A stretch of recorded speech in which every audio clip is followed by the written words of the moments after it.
Começa agora, na sua 96,7. Universitária Esportiva. Tudo sobre o mundo dos esportes, com destaque para o esporte amador. No ar. Universitária Esportiva.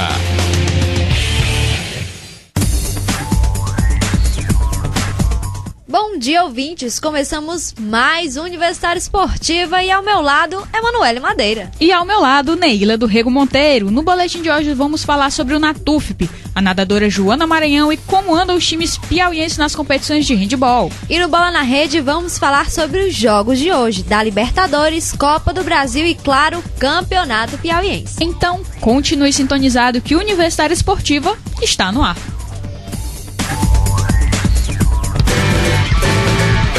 Vem aí o 29º Salão Internacional de Humor do Piauí, de 26 a 30 de junho, no Complexo Cultural da Praça Pedro II. Música, teatro, dança, literatura, poesia, cartoons, caricatura e charges do mundo todo, no coração de Teresina. Salão de Humor do Piauí. Venha se encher de cultura e se divertir. De 26 a 30 de junho, na Praça Pedro II. Apoio FM Universitária e Altec Studio. Universitária Esportiva. Boletim esportivo. E o Natufp foi adiado para o próximo sábado, dia 2 de junho, a partir das 9 horas, no setor de esportes da Universidade Federal. As inscrições irão acontecer até o dia 30 de maio com polos de inscrição na UFP e no Círculo Militar. Os preços das inscrições também alteraram, R$ 5,00 por prova e todas as provas no valor único de R$ 20,00. O Congresso Técnico acontece no dia 31 de maio. Serão abertas inscrições para os atletas a partir de 10 anos de idade, divididas nas seguintes categorias: de 10 a 13 anos, de 14 a 17 e a partir de 18 anos. A premiação em dinheiro é apenas para a categoria a partir de 18 anos, para os primeiros 3 lugares gerais e medalhas para todas as categorias e provas para o primeiro, segundo e terceiros colocados. Classificada para a Olimpíada de Londres, a nadadora Joana Maranhão viveu horas intensas desde a última sexta-feira. Foi aprovada uma lei que leva o seu nome, alterando o tratamento da justiça a crimes sexuais contra menores de idade. A partir da Lei 12.650, a contagem de tempo para a prescrição dos crimes sexuais contra menores de idade começa na data em que a vítima completar 18 anos, caso o Ministério Público não tenha aberto ação penal contra o agressor anteriormente. Até então, a prescrição era calculada a partir da acusação. Combinada com a explosiva entrevista da apresentadora Xuxa Meneghel ao Fantástico no domingo, com revelações sobre o mesmo tema, a notícia acabou impactando sobre a atleta do Flamengo. Em fevereiro de 2008, Joana Maranhão reuniu coragem para revelar em uma entrevista que havia sido abusada por um ex-técnico.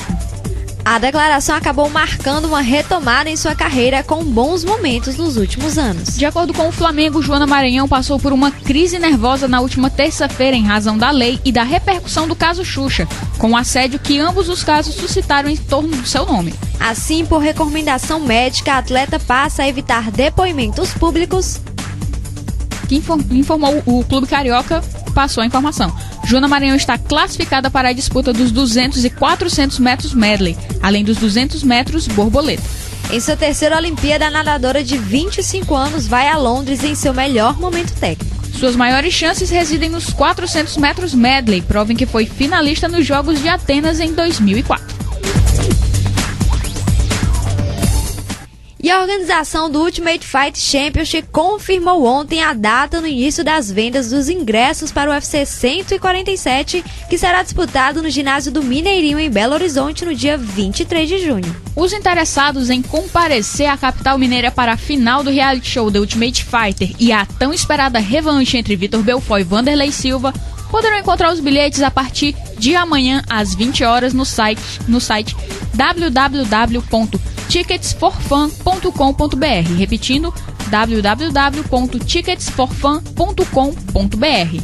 E os torcedores que estiverem dispostos a prestigiar o próximo evento da marca no Brasil terão 5 opções de preço. Arquibancada por R$ 220, com meia entrada de R$ 110, cadeira especial de R$ 450, com meia entrada de R$ 225. Também cadeira prêmio por R$ 700 e meia de 350, octógono por R$ 700 e 350 a meia entrada e o octógono prêmio de R$ 1.200 e R$ 600 a meia entrada. Os 3 últimos setores possuem lugares marcados. Os fãs poderão comprar até 4 ingressos por CPF, no qual apenas uma é meia entrada. Lembrando que quem tem direito à meia entrada é estudantes, idosos com idade igual ou superior a 60 anos, professores da rede pública, estadual e municipal, aposentados e menores de 21 anos. Além do valor do bilhete para o evento, os interessados precisarão pagar uma taxa de R$ 45 por compra para receber as entradas para o UFC 147 em casa. Além da revanche entre Vitor Belfort e Vanderlei Silva, que se enfrentaram pela primeira vez em 1998 com vitória de Vitor em São Paulo.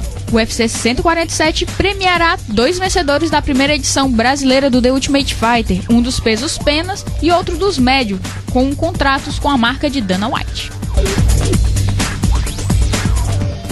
Derrotado pelo Pinheiros no domingo, o Brasília voltou ao ginásio Henrique Villaboim em São Paulo e conseguiu a revanche. A equipe do Centro-Oeste bateu os donos da casa por 76-74 e voltou a ficar na frente no embate das semifinais do Novo Basquete Brasil. Com 2-1 favorável no placar, os atuais campeões nacionais podem selar a classificação já na sexta-feira, quando recebem os paulistas para o 4º jogo da série. Pinheiros parecia que ia repetir o último confronto quando conseguiu abrir boa vantagem no primeiro quarto e fechá-lo em 24-21. O desempenho do time, contudo, caiu no tempo seguinte e os rivais conseguiram não só empatar, mas também ficar 4 pontos à frente. Empolgado com a recuperação, o Brasília continuou melhor no quarto seguinte, quando fez 18 pontos contra apenas 13 dos donos da casa, que até conseguiram melhorar no último tempo, chegando a igualar o marcador, mas sem sucesso. Apesar da derrota, Marquinhos teve o que comemorar. O jogador foi o grande destaque do Pinheiros ao ser, além do cestinha com 21 pontos, o líder de assistências do time com 4 e o melhor nos rebotes ao anotar 6. Do lado do Brasília, o mesmo se repetiu e o mesmo atleta foi o destaque nos 3 quesitos. Guilherme foi o cestinha com 21 pontos, quem mais deu assistências com 4 e o melhor no rebote com 8. O próximo duelo está marcado para as 18h45 da sexta-feira, de novo no ginásio Nilson Nelson, onde já foi o primeiro embate da série. Na ocasião, o Brasília não teve dificuldades para vencer por 90-77. Quem avançar pega o vencedor de Flamengo e São José na final. E hoje, Rubens Barrichello completa 40 anos, prestes a dar início a uma nova fase em sua carreira. No domingo, quando aliar no grid para disputar as 500 milhas de Indianápolis, prova que disputará pela primeira vez na vida, o piloto começará sua trajetória em circuitos ovais, tentando deixar para trás um retrospecto incômodo. Até aqui, as estreias de Rubinho têm sido marcadas por abandonos. A primeira corrida de Barrichello na Fórmula 1 terminou antes da linha de chegada por conta de uma quebra na embreagem do seu carro. Ainda na categoria, a primeira vez que o brasileiro disputou o Grande Prêmio do Brasil foi encerrada precocemente por conta do mesmo problema. Rubens Barrichello surpreendeu ao apresentar um bom desempenho na classificação para as 500 milhas de Indianápolis e conquistar a 10ª posição no grid. O piloto chegou a figurar na 9ª colocação, o que lhe colocaria na parte final da sessão, mas foi superado por Tony Kanaan. O brasileiro largará da 10ª colocação em Indianápolis. Além dele, os outros brasileiros no grid serão Hélio Castro Neves, que parte em 6º, Tony Kanaan, seu companheiro de equipe, que sai em 9º, e Bia Figueiredo, que larga na 14ª colocação. E após derrotas em suas 2 últimas estreias, nos Master 1000 de Madrid e Roma, Tomás Bellucci voltou a avançar para a segunda fase de um torneio. Com uma virada sobre o americano Donald Young no ATP de Nice, com direito a pneu no segundo set, quando conseguiu 3 quebras e 3 confirmações e fez 6-0. O adversário de Tomás Bellucci na segunda fase do ATP de Nice só foi conhecido após 3 sets de extremo equilíbrio. Com 2 parciais decididas no tie-break, o espanhol Juan Carlos Ferreiro bateu o holandês Robin Hayes de virada. Os 2 tenistas estão agora em busca da vaga nas oitavas de final. Ferreiro enfrenta agora o brasileiro Tomás Bellucci. A partida está acontecendo e vale vaga nas oitavas e final do torneio francês. Só lembrando, tá 1-0 para Tomás Bellucci no primeiro set. Atual campeã da Superliga Feminina, o Solis renovou o contrato da ponteira Jaqueline, capitã na campanha que garantiu o troféu da competição mais importante do vôlei nacional. O novo vínculo, que se estende até o final da próxima temporada, foi comemorado pelo atleta, que destacou a influência do técnico Luiz Omar de Moura em sua decisão. A próxima temporada será a quarta de Jaqueline atuando pelo time paulista, sendo a segunda como capitã, já que no início Carol Albuquerque exercia essa função.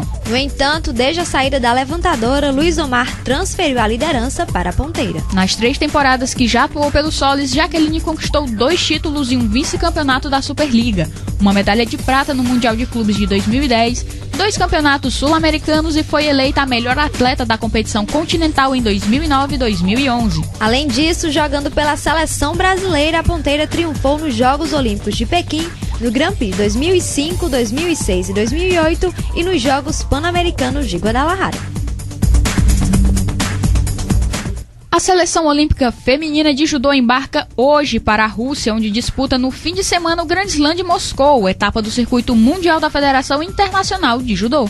O Brasil entra no tatame com Sara Menezes, Érica Miranda, Rafaela Silva, Mariana Silva, Maria Portela, Mayra Aguiar, Maria Sueli Altman, além de Eleudes Valentim e Camila Minakawa. Após a disputa do Grand Slam de Moscou, a seleção feminina permanece na Rússia para um treinamento de campo internacional. Na sequência, as brasileiras seguem para a Alemanha para mais um período de treinos. O retorno para o Brasil está previsto para o dia 8 de junho. No circuito, a piauiense Sara Menezes tem mais um teste antes das Olimpíadas contra algumas das adversárias que estarão em Londres. É o caso da romena Alina Dumitru e da belga Charline Van Snick, que marcarão presença. Somente a seleção feminina do Brasil estará presente nesse circuito. O time masculino disputou outro circuito europeu neste mês. Estão inscritos no Grand Slam de Moscou 234 atletas de 41 países, 90 são mulheres.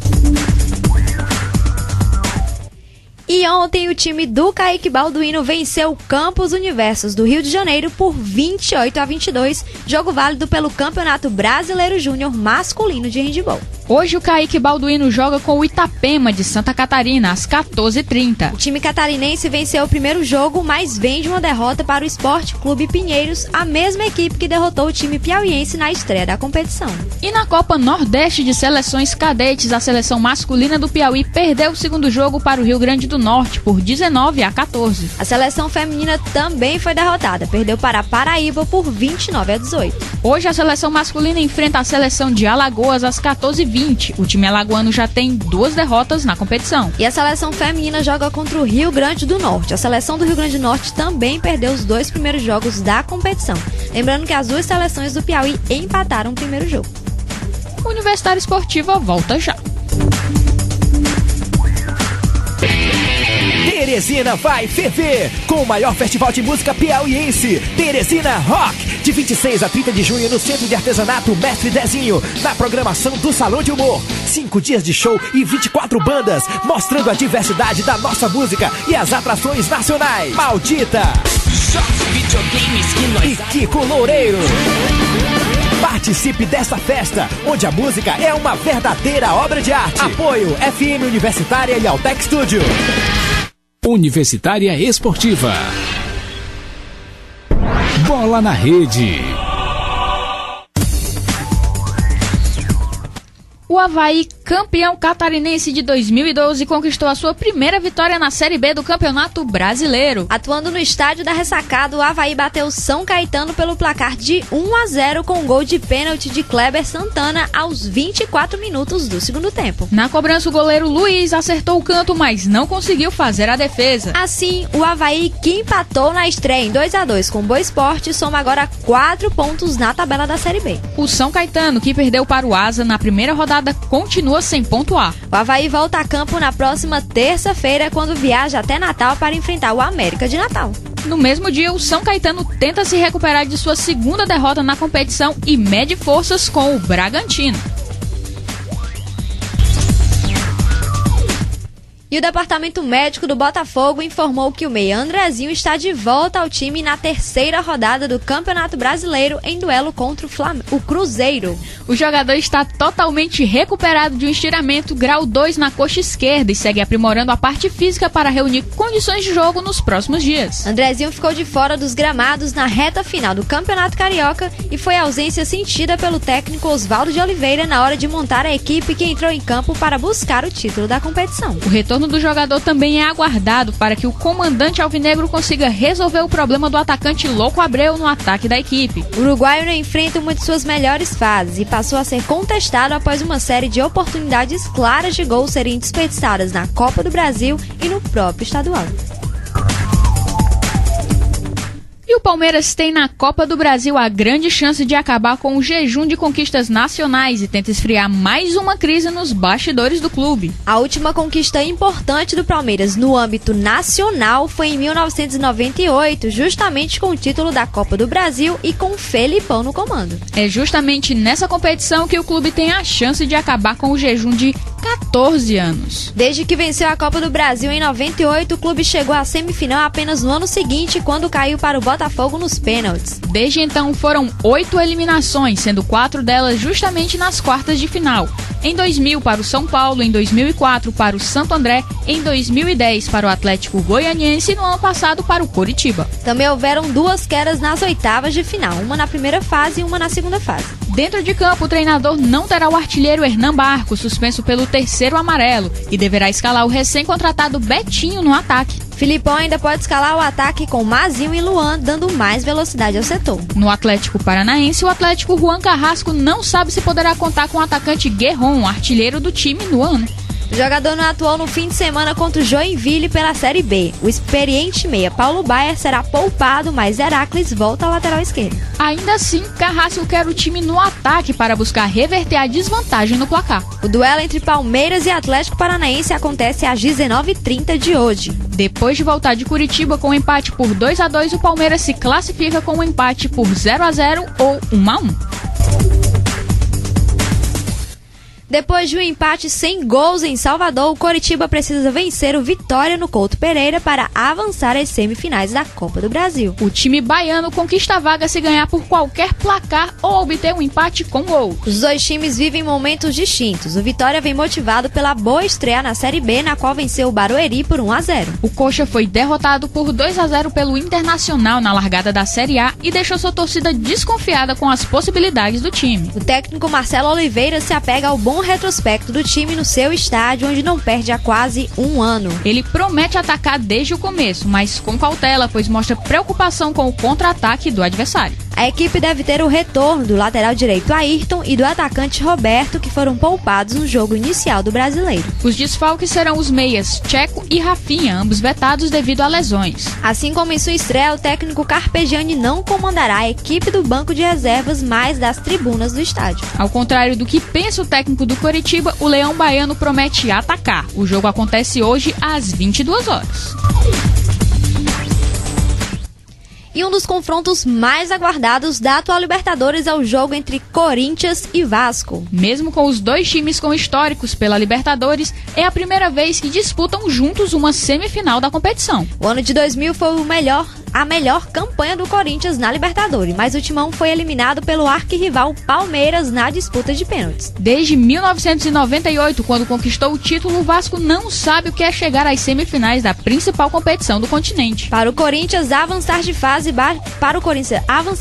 basta uma vitória simples. Já o Vasco precisa de um empate com gols ou vitória para carimbar a vaga na semifinal. Igualdade por 0-0 leva a decisão dos semifinalistas para os pênaltis. Para o duelo contra o Vasco, o técnico Tite aposta no mesmo time que empatou na semana passada no Rio de Janeiro, com 6 jogadores que flutuarão entre a defesa e o ataque. Juninho ou Felipe ganharão atenção especial para a marcação corintiana. Corinthians e Vasco jogam hoje às 22 horas.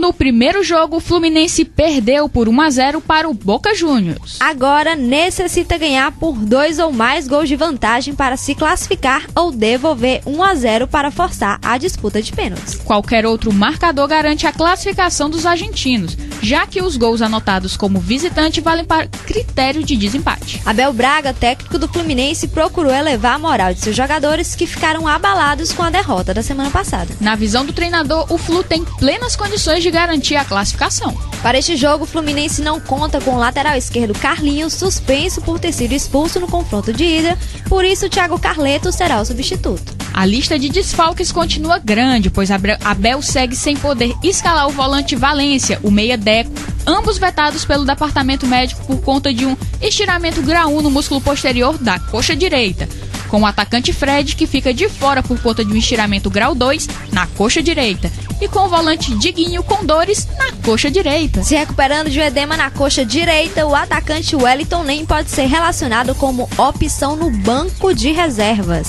Pelo lado do Boca Juniors, o técnico Júlio César Falcione fez questão de deixar claro que não considera a classificação resolvida. O Boca Juniors terá apenas uma alteração em relação à formação que derrotou o Fluminense no jogo de ida da semana passada. O atacante uruguaio Santiago Silva, recuperado de uma lesão na coxa direita, reaparece na vaga de Pablo Mouche, que fica como opção no banco de reservas. No fim de semana, o Boca Juniors derrotou o Racing por 2-0 e segue na liderança do torneio Clausura da Argentina com 29 pontos. Fluminense e Boca Juniors jogam hoje às 19h30.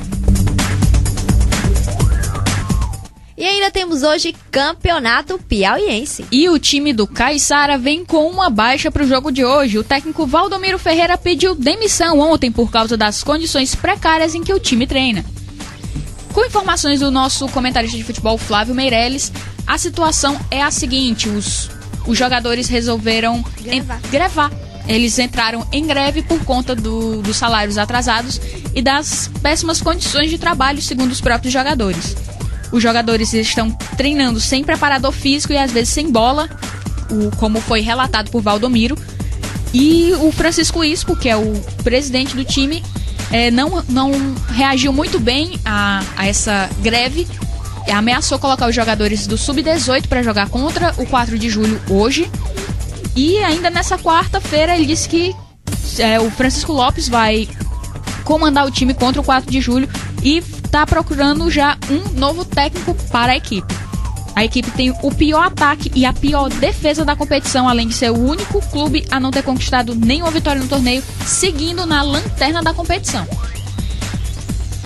Repetindo, então, hoje o time de Campo Maior enfrenta o 4 de julho às 15h45 no estádio Deusdete de Melo pela 9ª rodada do campeonato.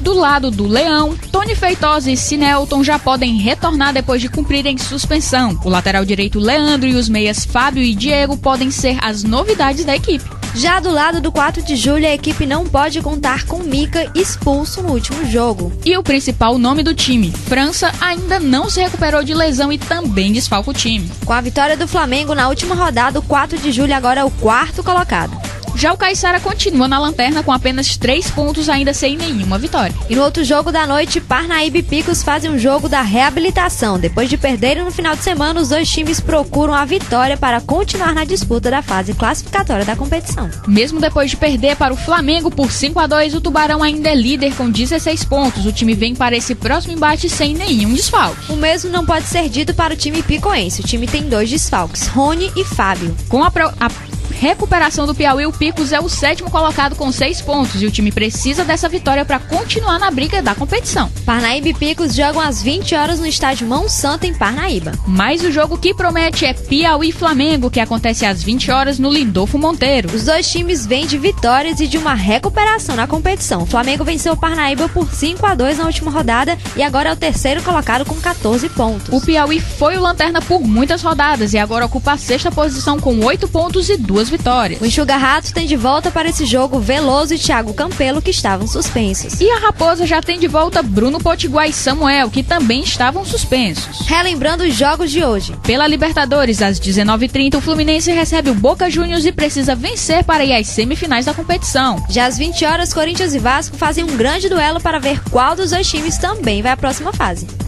Pela Copa do Brasil, o Palmeiras recebe o Atlético Paranaense às 19h30. Já Grêmio e Bahia jogam às 21 horas. O Goiás recebe o São Paulo às 22 horas. No mesmo horário, Coritiba e Vitória fazem o segundo jogo. E no Campeonato Piauiense, Caiçara e 4 de Julho jogam às 15h45. Parnaíba, Picos e Piauí e Flamengo jogam às 20 horas. Universidade Esportiva volta já. Clube do Vinil, um programa para se ouvir o repertório musical dos discos que a gente gosta, com todo o charme e sonoridade do vinil. Toda quinta, a partir das 9 da noite, aqui na sua FM Universitária 96,7. 96,7 Universitária Esportiva. E quem quiser mandar sugestões, críticas ou entrar em contato com a Rádio FM Universitária, liga pra gente no telefone 3237-1619. Repetindo, 3237-1619. O contato com o nosso programa também pode ser feito através do nosso e-mail. Anotem aí, universitarioesportiva@hotmail.com. Repetindo, universitarioesportiva@hotmail.com. E por hoje é só. Conta liquidada. Universidade Esportiva de hoje chegou ao fim e o programa foi apresentado por Neila do Rego Monteiro e Emanuele Madeiro. O programa é realização da FM Universitária 96,7. Direção-geral do professor Paulo Vilhena. Trabalhos técnicos de Ricardo Souza. Redação de Anne Beatriz Lima e produção de Naira Macedo. E os nossos abraços de hoje vão pro Rafael Flamenguista e Chico Filho, os nossos ouvintes de sempre. E um abraço pro Flávio Meirelles, que veio com a notícia aí do Caiçara. Flavinho, muito obrigada. E boa viagem, o Flávio que tá viajando amanhã pro Rio de Janeiro e vai voltar com muitas novidades. Amanhã a Universidade Esportiva está de volta com muito mais novidades, então sintonizem às 11h30 na FM Universitária 96,7. Muito obrigada pela audiência e continuem com a nossa programação.